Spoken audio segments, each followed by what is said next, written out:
The late 19th century was a time of great change in Africa.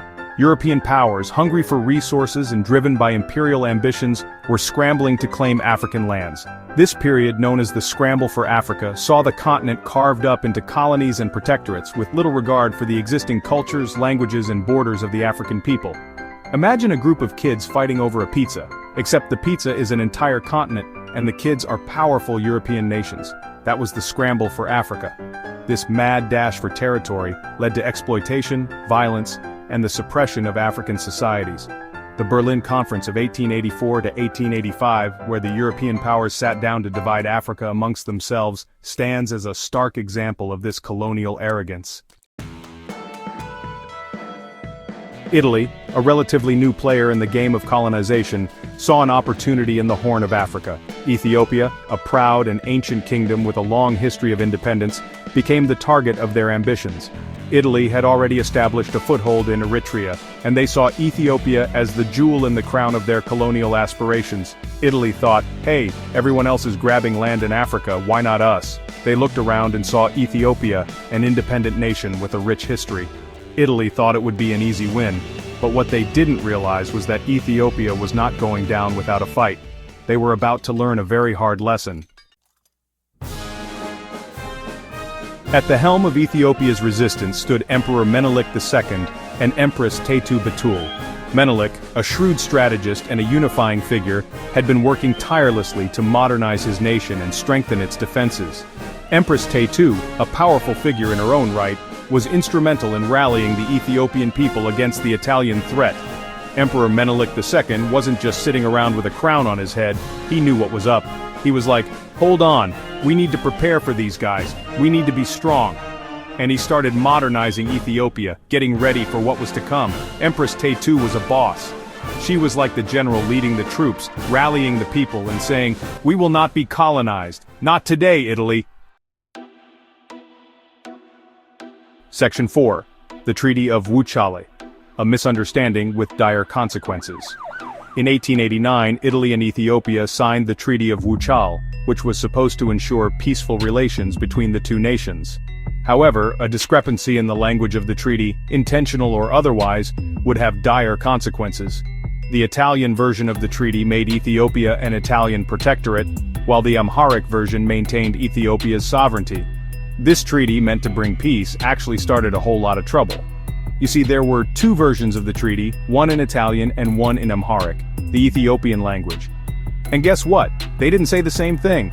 The Italian version basically made Ethiopia an Italian colony, while the Amharic version said Ethiopia was still independent.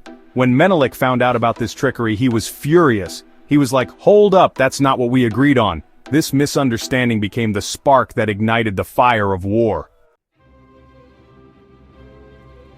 Section 5. To Adwa, the March of Ethiopian Resistance. Upon discovering the discrepancy in the Treaty of Wuchale, Emperor Menelik II declared war on Italy in 1895. The Ethiopian people, united in their determination to resist Italian colonialism, answered the call to arms. From all corners of the empire, men and women, farmers and warriors, Christians and Muslims, rallied to the cause, forming a formidable force ready to defend their homeland. Word spread like wildfire throughout Ethiopia. Italy is trying to take our land. And you know what? Nobody was having it. People from every corner of the empire, from all walks of life, dropped what they were doing and said, we're fighting back. It was an incredible sight, a sea of people marching towards Adwa, ready to lay down their lives for their freedom. The journey was long and arduous, but their spirits remained high. They were determined to protect their land, their culture, their way of life. Section 6. Victory at Adwa, a triumph against colonialism. The Battle of Adwa, which took place on the 1st of March 1896, was a resounding victory for Ethiopia. Outnumbered but not outmatched, the Ethiopian forces, fighting with unwavering courage and tactical brilliance, decisively defeated the Italian army. The victory sent shockwaves throughout the world, shattering the myth of European invincibility and marking a turning point in the history of African resistance to colonialism. The Battle of Adwa wasn't just a fight, it was a statement. It was a message to the whole world: Africa is not for the taking. The Ethiopian forces fought like lions, using their knowledge of the land and their unwavering spirit to overcome the odds. Empress Taytu, a true leader, was right there on the front lines, boosting the morale of the Ethiopian troops. Her presence on the battlefield was a testament to the unity and determination of the Ethiopian people. Section 7. Adwa's legacy, a beacon of hope for Africa and the world. The victory at Adwa resonated far beyond the borders of Ethiopia. It became a symbol of hope and inspiration for people struggling against oppression and injustice around the world. Adwa showed that colonialism was not inevitable and that even the most powerful empires could be defeated. The battle also had a profound impact on Pan-Africanism, igniting the spirit of unity and liberation across the African continent. The Battle of Adwa was a victory for the ages.